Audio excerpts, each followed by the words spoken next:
Eh, Buenas tardes, mi nombre es Joel Florentino y hoy le voy a estar hablando un poco sobre las diferencias que existen entre los patrones de herencia autosómico dominante y recesivo y el patrón de herencia ligada al sexo.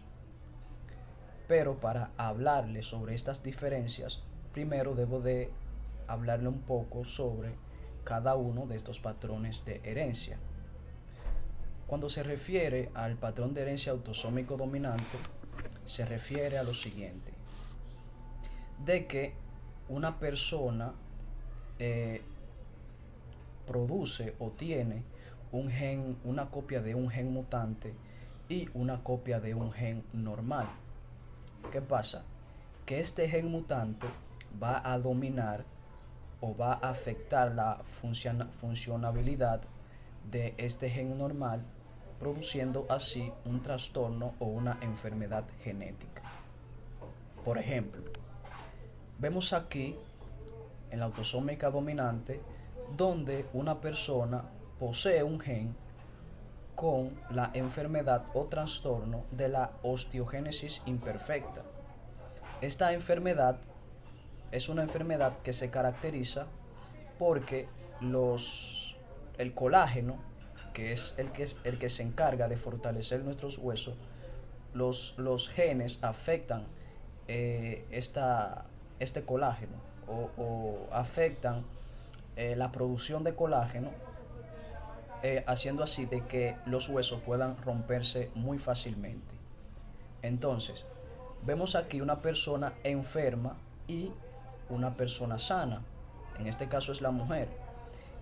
Entonces, como ya hemos visto muchas veces lo que es el cuadro de Punnett, vemos que en el cruce de estos dos individuos, el 50% de su descendiente va a ser 50% enfermo y el otro 50% va a ser sano.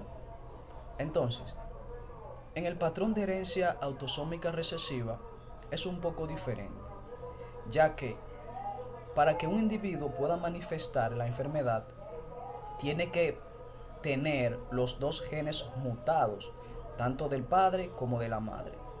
Vemos aquí un cruce de dos individuos que son portadores de la anemia falciforme, que es una enfermedad donde los glóbulos rojos y la hemoglobina que hay en ellos se destruye, o sea, la célula se destruye y produciendo así de que el oxígeno no llegue a nuestras células.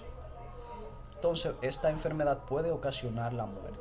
Entonces, vemos aquí el cruce de dos personas afectadas, o sea, afectada por el gen, pero no es que sufren ese trastorno, sino que son portadores del gen de la anemia falciforme. Entonces, cuando se cruzan, vemos que el 25% de su descendiente va a ser sano, el otro 50% van a ser individuos portadores de la enfermedad, ¿verdad? Porque tienen el gen, y el otro 25% va a ser enfermo. ¿Pero por qué?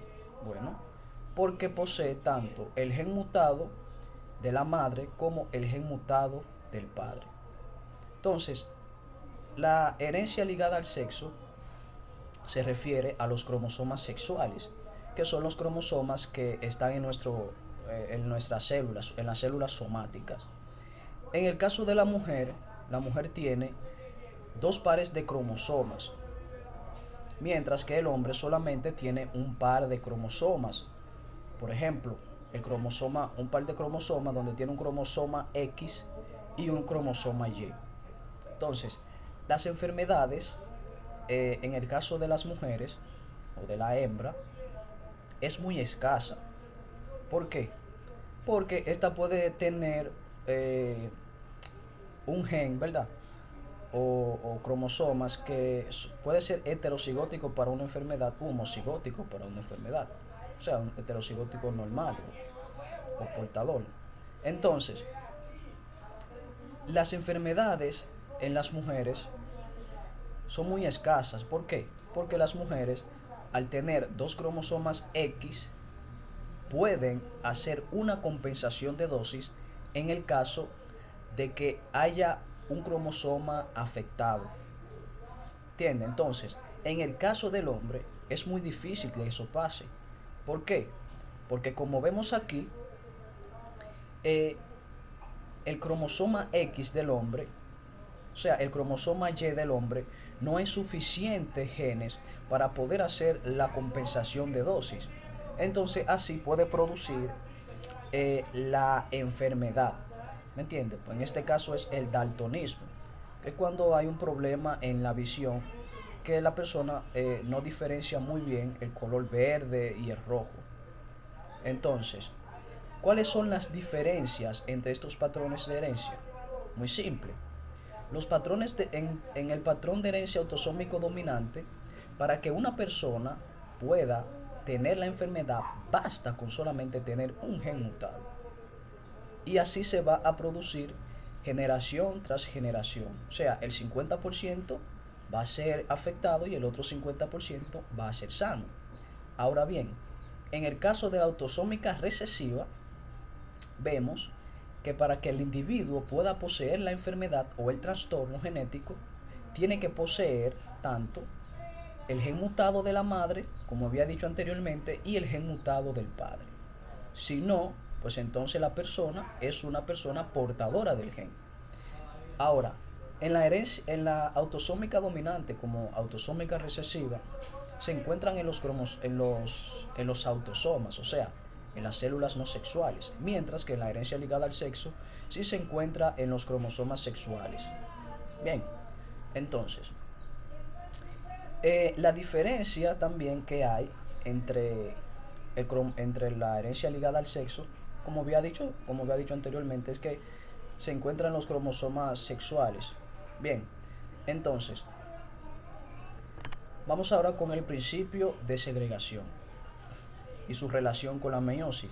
Entonces, el principio de segregación establece que antes de que ocurra la reproducción sexual, los dos alelos portados, padre de la madre, por un progenitor, perdón, individual, deben separarse. Bien, o sea, que antes de que ocurra la reproducción sexual, eh, los alelos deben separarse. O sea, ¿pero por qué deben separarse? Bueno, yo diría que es para hacer o para que haya una diferencia de caracteres o que puedan aportarse tanto los caracteres del padre como de la madre, que es lo que pasa con la meiosis, donde los cromosomas homólogos se separan antes de la reproducción sexual para que así pueda obtener tanto la información genética del padre como la información genética de la madre. Entonces, así se va a producir una célula completamente diferente. Entonces, hasta aquí es el final del video y mi exposición. Gracias.